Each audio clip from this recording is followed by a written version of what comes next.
Olá, meus amigos, Deus abençoe todos vocês.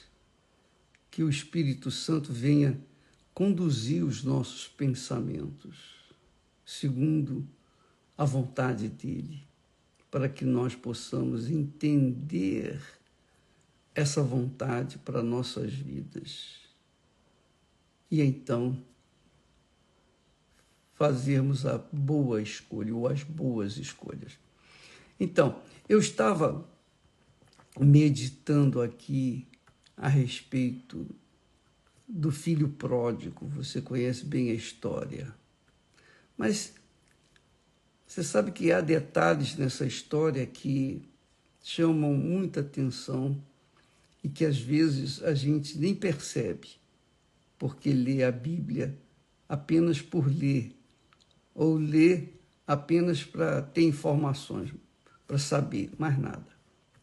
Mas quando nós meditamos, quando nós aplicamos a nossa mente ao ensino ou ensinos de Jesus, puxa vida, é uma riqueza incalculável. Não tem ouro, não tem prata, não tem nada nesse mundo comparável. Então Jesus disse o seguinte: um certo homem tinha 2 filhos. E o mais moço deles disse ao pai, o mais jovem, disse ao pai: Pai, dá-me a parte dos bens que me pertence. E ele, o pai, atendeu à vontade daquele filho. Olha só. E ele repartiu por eles a fazenda. O filho mais novo, obviamente, queria viver a sua vida livremente, sem ter que dar satisfação a ninguém. Queria ser livre, que é o conceito que o ser humano tem de liberdade. Quer ser livre, fazer o que bem entende, sem que venha ter que dar contas a alguém. Isso é muito interessante. E poucos dias depois, o filho mais novo, ajuntando tudo, partiu para uma terra longínqua e ali desperdiçou os seus bens vivendo dissolutamente. Lembra que falamos do coração? Os desejos do coração. O coração quer isso aí. O coração quer sentir. O coração está pouco se incomodando com as consequências, porque o coração não pensa. O coração não pensa. O coração só quer satisfação, só quer sentir. E eu sei que isso é uma coisa pessoal. Todo coração quer sentir, todo coração quer receber, todo coração quer curtir, todo coração quer ser, digamos, engrandecido, exaltado, reconhecido. E não está nem aí para as consequências, só quer sentir o melhor, o bem. Então, ele juntou tudo e foi para uma terra distante, longe dos seus familiares, longe de tudo, longe de todas as pessoas que o conheciam ali na sua localidade. E aí ele viveu do jeito que muita gente está fazendo. Esse é o âmago do problema, o centro do problema do ser humano. Mas, como tudo passa na vida, né? Tudo passa, tudo cessa, tudo acaba. E todo o dinheiro que ele recebeu do pai, ele gastou.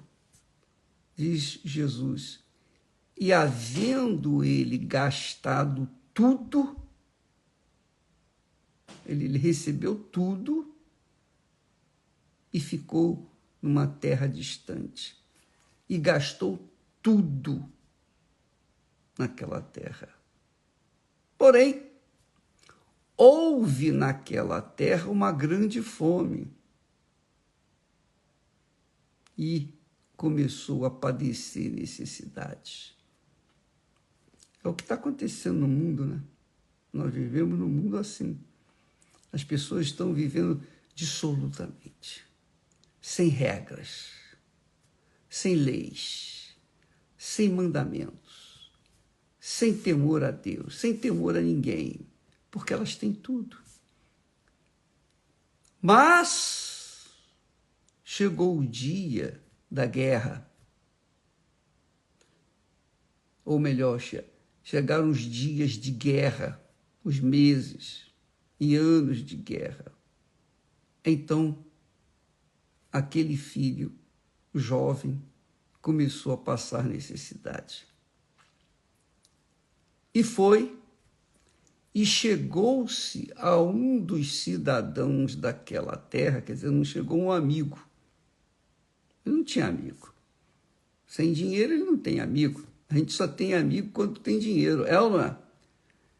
Chegou-se a um dos cidadãos daquela terra, o qual o mandou para os seus campos para apacentar os porcos.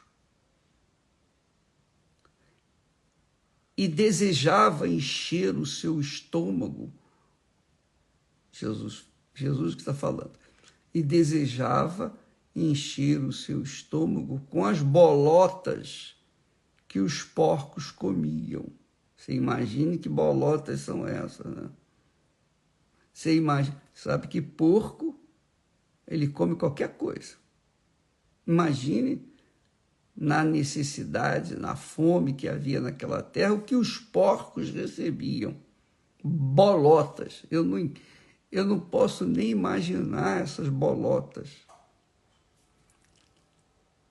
Mas aquele jovem, agora com fome, não tinha o que comer, não tinha onde buscar recursos, desejava participar daquelas bolotas. E ele comeu das bolotas dos porcos.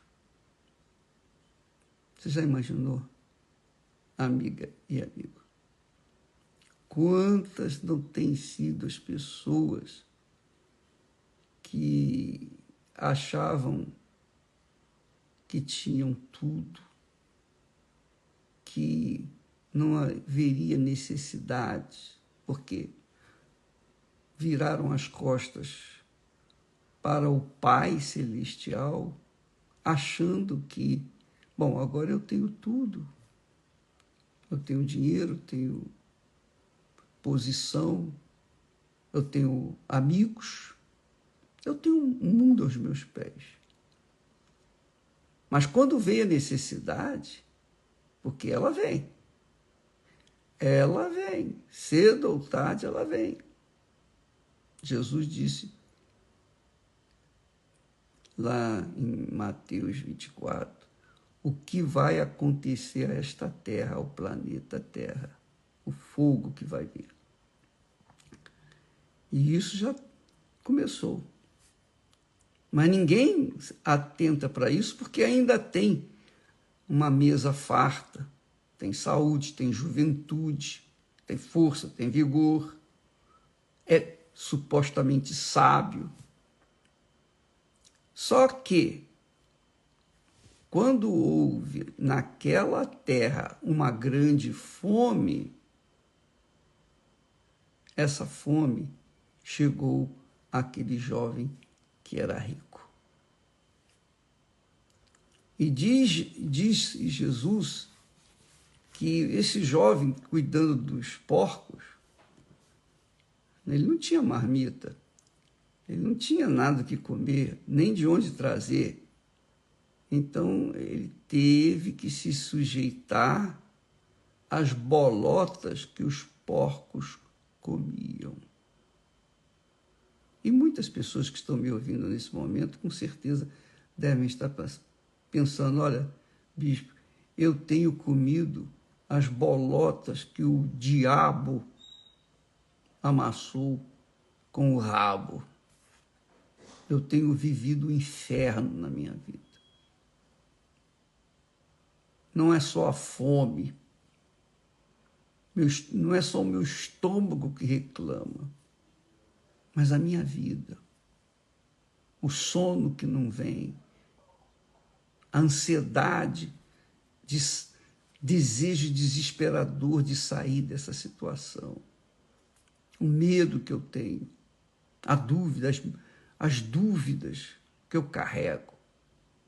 Eu carrego um vazio dentro de mim que não tem bolota de porcos que possam satisfazer. Não há nada nesse mundo que possa satisfazer. Porém, aquele coração desesperado, enganador, que levou o jovem a comer bolotas de porco, aquela mesma pessoa tinha uma cabeça, uma inteligência, uma razão. Então ele pesou, ele pensou. E quando Deus nos dá a palavra dele, é para a gente pensar. Você sabia disso? Quando Deus faz uma pergunta, é para a gente ser obrigado a pensar, a raciocinar. E quando ele não faz a pergunta, você pode verificar que vêm os problemas. E quando vêm os problemas, é Jesus bater na porta. Porque você não ouve a palavra dele, não tem ouvidos para ouvir a palavra dele, então os problemas você vai vê-los, você vai senti-los, e o que você vai fazer? O jovem rico então pensou, ele raciocinou. Não tinha mais emoção para satisfazer o seu coração, não tinha mais entretenimento, curtição, glória. Não tinha mais amigos, não tinha mais ninguém. Então ele caiu em si, caiu na realidade e pensou.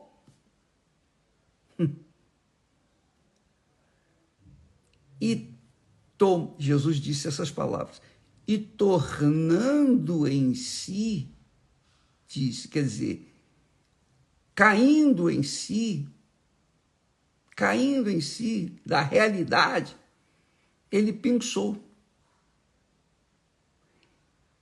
E perguntou a si mesmo, puxa, perguntou não, mas ele fez uma afirmação,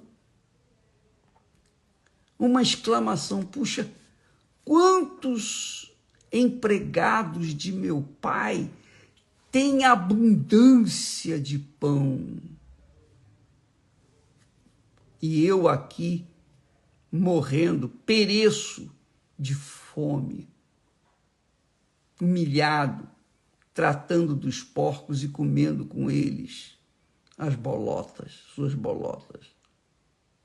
Então, caindo em si, disse, não, levantar-me-ei, olha só a decisão, não é sentimento, não, aqui ele está usando, não é o coração, não, ele usou a cabeça, ele usou a sua inteligência, que Deus nos tem dado. Deus deu inteligência para todo mundo.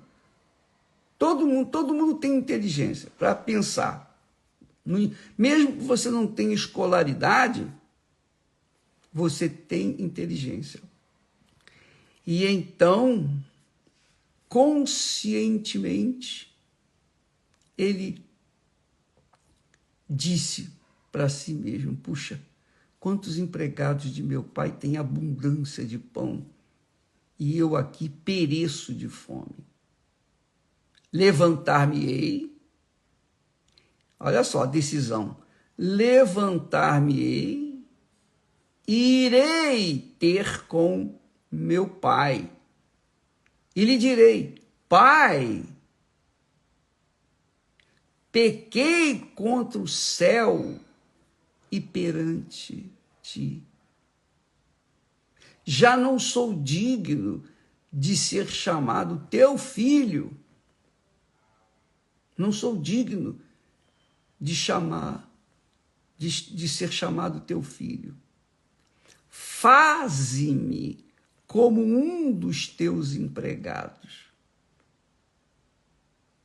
Você está pensando, minha amiga e meu amigo? Está raciocinando? Graças a Deus. É madrugada, né? É cedo. Você tem condições de estar sozinho e pensar, raciocinar.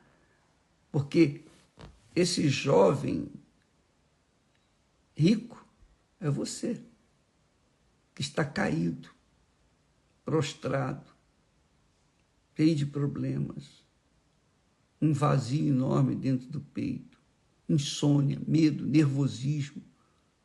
Você tem comido o resto do resto. Você tem comido o resto do resto deste mundo. Nem as bolotas dos porcos, mas o resto do resto dos restos.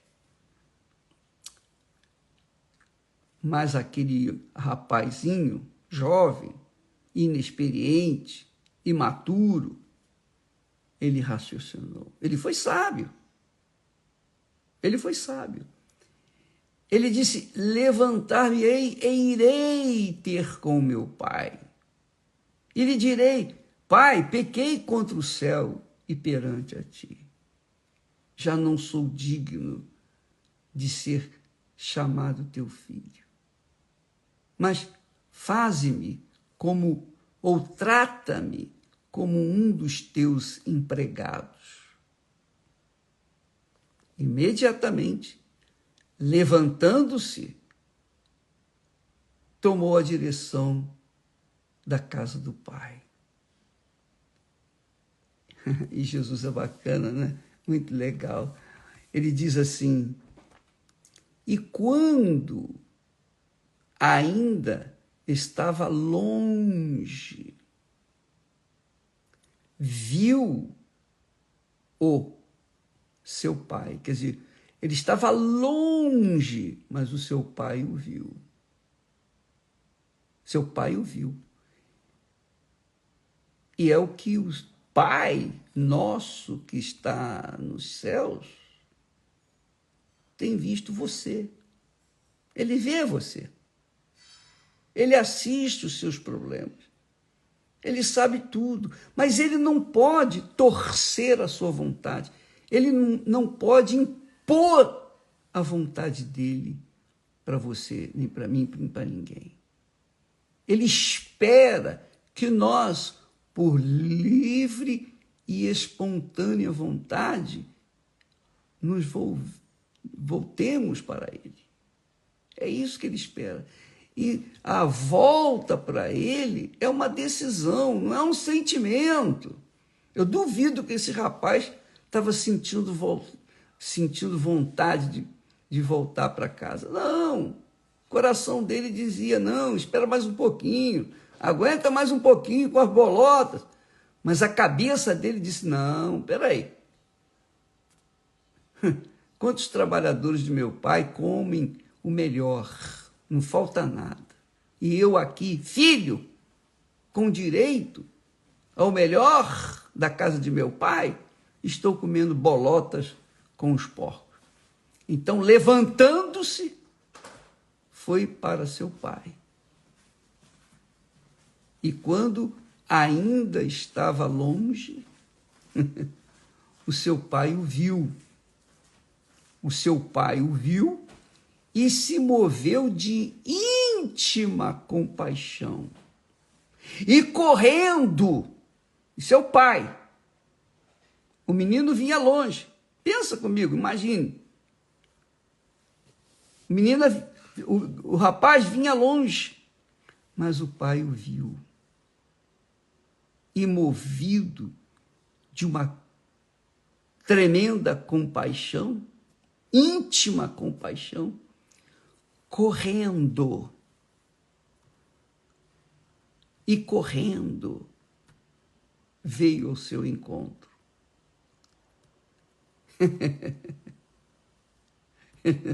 Muito legal isso. Muito forte isso. E levantando-se, foi para o seu pai.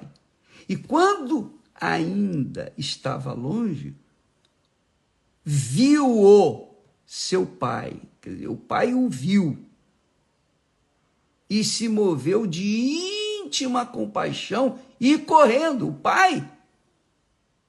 O pai, movido pelo coração de pai, foi correndo ao seu encontro.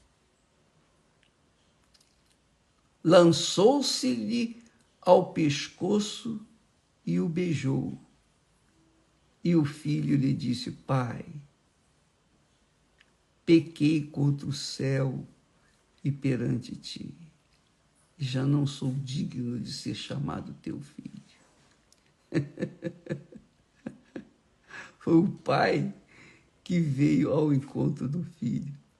E esta é a proposta para este domingo do reencontro. Porque, apesar dos pesares, apesar dele ter largado o pai, a casa, a família, e ter ido para viver uma vida devassa, o pai sabia.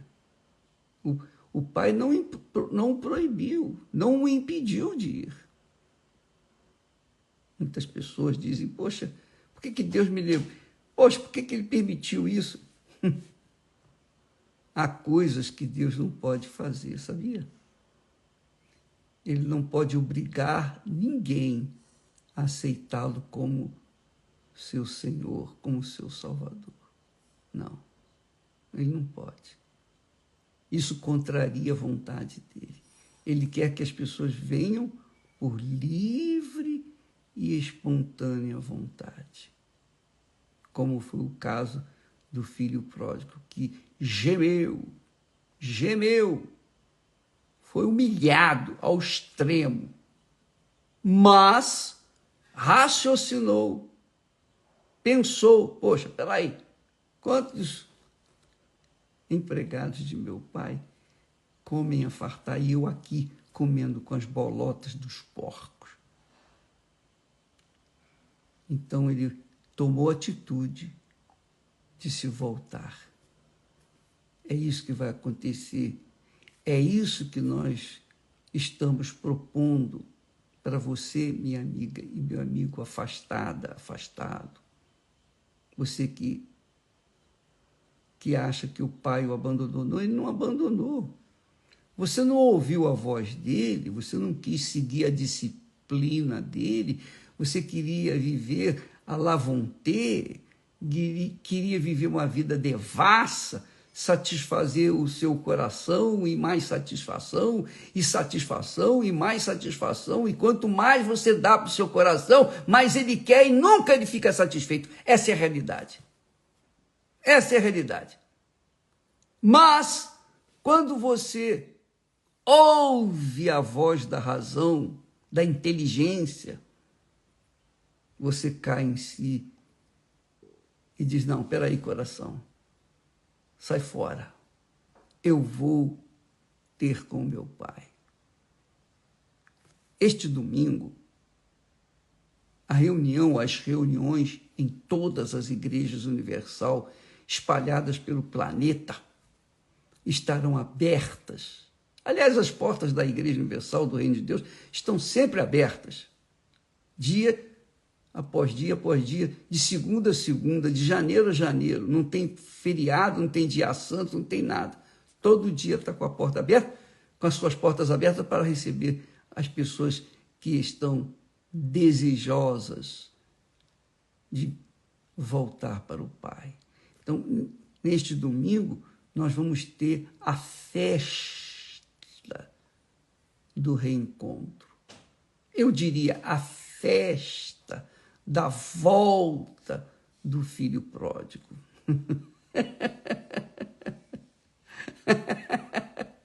Ai, meu pai do céu. Quando o pai respondeu para o filho, aliás, ele disse para os seus servos: trazei depressa trazei depressa, muito forte isso, trazei depressa a melhor roupa e vestiu. Ponde-lhe um anel na mão, que é sinal de honra, e sandálias nos pés. Ele devia estar descalço. Ele devia ter vendido tudo, todo o resto que tinha. Trazei-lhe depressa a melhor roupa. O pai mandou. O pai não ficou cobrando. Você foi injusto, você não devia ter feito aquilo. Não, o pai não falou nada, a não ser recebê-lo com beijos e abraços. E correu ao seu encontro. E é isso que vai acontecer. Quando você sair da sua casa, se levantar da sua prostração, sair do seu chiqueiro, desculpa lá a expressão, sair do seu convívio com os porcos. Quando você tomar essa decisão e sair na porta da sua casa, ir para a igreja, o seu Pai, o Pai Celestial já vai vir ao seu encontro. Antes mesmo de você chegar na casa dele, você já vai sentir uma força. O Espírito Santo vai lhe abraçar. E ele vai lhe conduzir até a casa dele. E você vai ter uma experiência gloriosa. Porque não só ele vai te vestir com a melhor roupa, não apenas com a melhor roupa, mas vai colocar um anel na sua mão, símbolo de honra, e sandálias nos pés, que significam a fé, que significam a segurança. E disse mais para os seus servos, o pai, né? Disse mais para os servos, trazei o bezerro cevado e matai-o. Quer dizer, o bezerro cevado é aquele bezerro separado, que é tratado a pão de ló, digamos assim, para uma festa especial. Trazei um bezerro cevado e matai-o. E comamos, agora está junto, e alegremo-nos, porque este meu filho estava morto e reviveu. Veja, este meu filho estava morto e reviveu. Tinha se perdido e foi achado. E começaram a alegrar-se. Começaram a alegrar-se. Eu penso que houve dança. Eu penso que houve uma alegria, a alegria do Espírito Santo, o gozo do Espírito Santo. Mas não é só isso, não. O que aconteceu? O seu filho mais velho, vendo o pai tratando o seu irmão mais novo, ele veio, Jesus diz que o seu filho mais velho estava no campo, e quando veio e chegou perto de casa, ouviu a música e as danças, porque havia alegria. E chamando um dos servos, perguntou-lhe, o que era aquilo?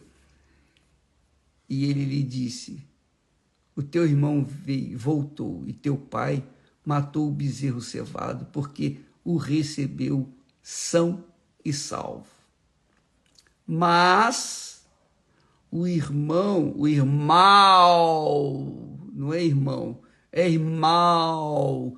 Existem muitos irmãos no meio dos verdadeiros irmãos. E o pai, o rapaz mais velho, se indignou e não queria entrar. Esse é o espírito que existe na igreja do Senhor, quer dizer, na igreja, na instituição igreja, o espírito de inveja. O espírito de inveja. Diz o texto, Jesus disse que ele se indignou e não queria entrar. Então o pai veio para falar com ele, saiu lá da festa e veio falar com ele e rogava-lhe que entrasse com ele. Mas ele respondendo, esse irmão, respondendo, disse ao pai: eis que te sirvo há tantos anos, sem nunca transgredir o teu mandamento. Olha só, esse é o espírito dos irmãos, porque eles são como esse homem, esse rapaz. Há tantos anos te sirvo, sem nunca transgredir o teu mandamento. Quer dizer, faz tudo certo. Sabe aquilo que nós já falamos? Há muitos que fazem a obra de Deus, mas não fazem a vontade de Deus. Esse irmão mais velho aí fazia a obra de Deus, ou do Pai, mas não a vontade do Pai, porque o coração dele não era bom. Não era bom. E muita gente é assim, está dentro da igreja, é pastor, é bispo, qual é a função que exerce? Obreiro, levita, seja lá a função que você exerça, ou nenhuma função você exerce dentro da igreja, mas você está dentro da igreja e você faz tudo certinho, e você se acha orgulhoso, orgulhosa, por causa de ser fiel a Deus. Só que o seu coração é maldoso, é mau. Porque você se acha com mais direitos do que os outros que não fazem tanto. É isso aí. Eu te sirvo há tantos anos, sem nunca transgredir o teu mandamento, e nunca me deste um cabrito para alegrar-me com os meus amigos. Quer dizer, ele tinha os seus amigos separados. Vindo, porém, este teu filho, sabe como é que é, né? Vindo, porém, este teu filho, quer dizer, vindo o meu irmão, não, vindo este teu filho, que desperdiçou os teus bens com as meretrizes, mataste-lhe o bezerro cevado. E ele, o pai, lhe disse: filho, tu sempre estás comigo, e todas as minhas coisas são tuas. Mas era justo alegrarmos-nos e folgarmos, porque este teu irmão estava morto e reviveu, e tinha se perdido e foi achado. Então, minha amiga, meu amigo, você que tem estado morto ou morta, você que tem estado numa situação de miséria, dor, volta, porque a partir do momento que você toma a decisão de voltar para o Pai, só a decisão, um passo que você dê na direção do Pai, ele vem correndo na sua direção. Vem correndo, ele não vai perder a chance. Mas você deve saber que há irmãos que vão censurar, que vão olhar você com com olhos de peixe morto. Sabe? Você entende o que eu quero falar? É sempre assim. Onde há o trigo, há também o joio. Pode ter certeza. Enquanto a gente estiver nesse mundo, onde quer que haja o trigo, vai haver o joio. Mas um dia eles serão separados na colheita. Este domingo, minha amiga, meu amigo, volte, rápido. A partir do momento que você dá um passo na direção de Deus, ele vem correndo para lhe abraçar e lhe dar uma roupa nova, colocar um anel no dedo e sandálias nos pés. E eu penso que tudo isso representa o Espírito dele. Ele vai lhe abraçar, envolver você e vai lhe dar as boas-vindas. Não olhe para os irmãos, olhe para o seu Pai, que está esperando por você. Neste domingo, a grande festa da volta do Filho Pródigo, a grande festa do reencontro. Que Deus abençoe a você, em nome do Senhor Jesus. Amém.